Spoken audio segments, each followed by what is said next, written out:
আজকে আমি কিসের ভিডিও নিয়ে এসেছি তার জন্য তো ভিডিওটি দেখবেন, সাথে থাকুন। Welcome back to my channel. এটা আমি হিঞ্চে শাক নিয়েছি। এই যে এই হিঞ্চে শাক, এই পাতাগুলো আমি এখন বেছে নেব। হ্যাঁ, বেছে নিয়ে খুব সহজে আমি একটা রেসিপি করতে চলেছি এই হিঞ্চে শাকে।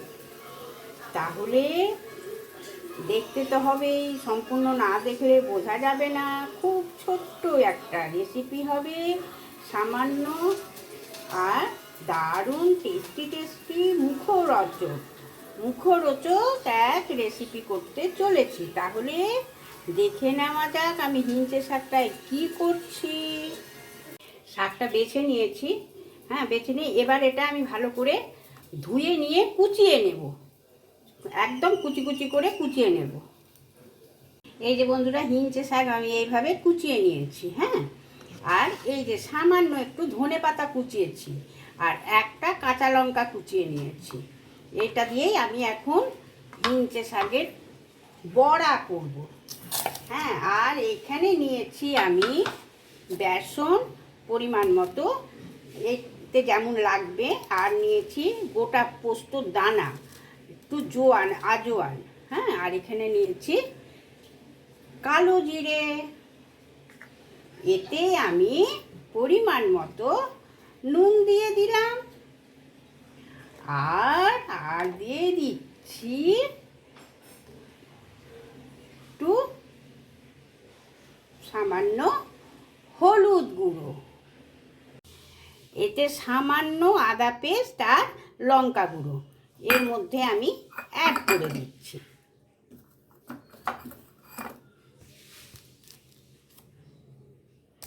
দিয়ে এখন এই যে পাতাটা এর মধ্যে দিয়ে দিলাম। পাতা মানে হিঞ্চে শাক, ধনে পাতা আর লঙ্কা কুচি দিয়ে একদম সামান্য পরিমাণ জল অ্যাড করলাম।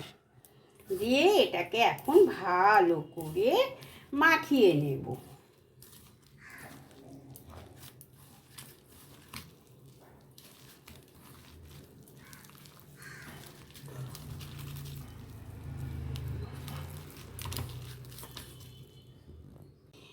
এই যে ব্যাটারটাই আমি এই যে একটা ব্রেড নিয়েছি, ব্রেডটাকে ভালো করে মানে গ্রেড না করলেও হবে, এইভাবে যদি চটকিয়ে মেখে নেওয়া হয় তাতেও সুন্দর মিক্সড হয়ে যাবে। আর বড়াটা বেশ মুচমুচে হবে। প্রচণ্ড সহজ পদ্ধতিতে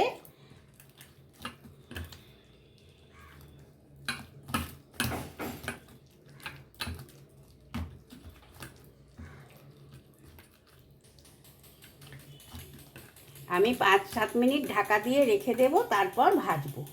আমি চামচ দিয়ে ঠিক এই এক পাশে এইভাবে ঘুরিয়ে আমি প্রায় 1 মিনিট ধরে ফেটিয়ে নিয়েছি। তাহলে কি হবে, বেশ মুচমুচে হবে। 5 মিনিট পর ফিরে আসলাম। কড়াইতে সর্ষের তেল দিয়েছি। আর একদম মিডিয়াম ফ্লেমে রেখেছি। আর এই একটা করে এইভাবে বড়া আমি এর মধ্যে অ্যাড করে দেব।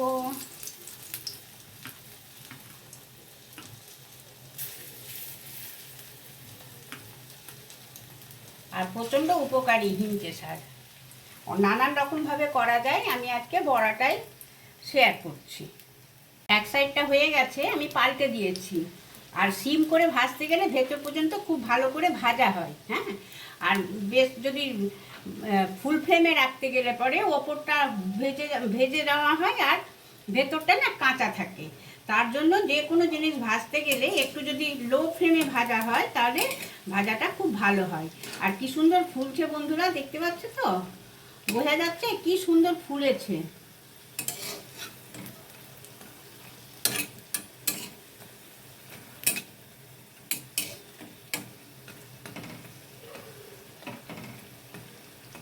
খুব ভালো লাগে আর প্রচণ্ড উপকারী। হিঞ্চে শাক খুব উপকারী।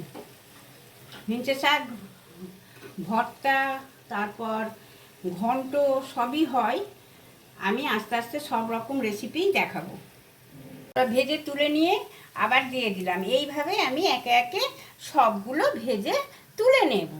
এটাও এক সাইড ভেজে নিয়েছি, তারপর পাল্টে দিয়েছি।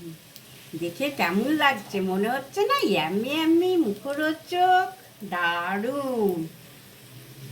এই যে বন্ধুরা, সম্পূর্ণ আমার ভাজা কমপ্লিট হয়ে গেছে। একদম টেস্টি টেস্টি। এটা সস দিয়েও স্ন্যাক্সভাবে খাওয়া যেতে পারে, ভাতের সাথেও খাওয়া যেতে পারে, মুড়ির সাথেও খাওয়া যায়। তাহলে কেমন লাগলো রেসিপিটি অবশ্যই জানাবে।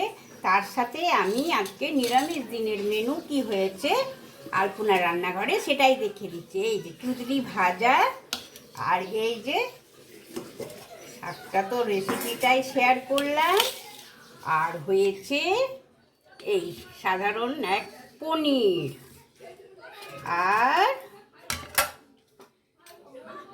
এই যে পনির দিয়ে মুগ ডাল। এই হয়েছে আমার আজকের মেনু, সাথে ভাত। এই আজকে লাঞ্চ মেনু। তাহলে কেমন লাগলো বন্ধুরা অবশ্যই জানাবে। আমি তো ফিডব্যাক পেয়ে গেছি, সবগুলোই খুব ভালো হয়েছে। হ্যাঁ, তাহলে কমেন্ট অবশ্যই করবে কেমন লাগলো। তাহলে আজকের মতো বাই। পরের রেসিপি নিয়ে আবার চলে আসছি, সাথে থেকো, দেখতে থাকো। Bye, tata.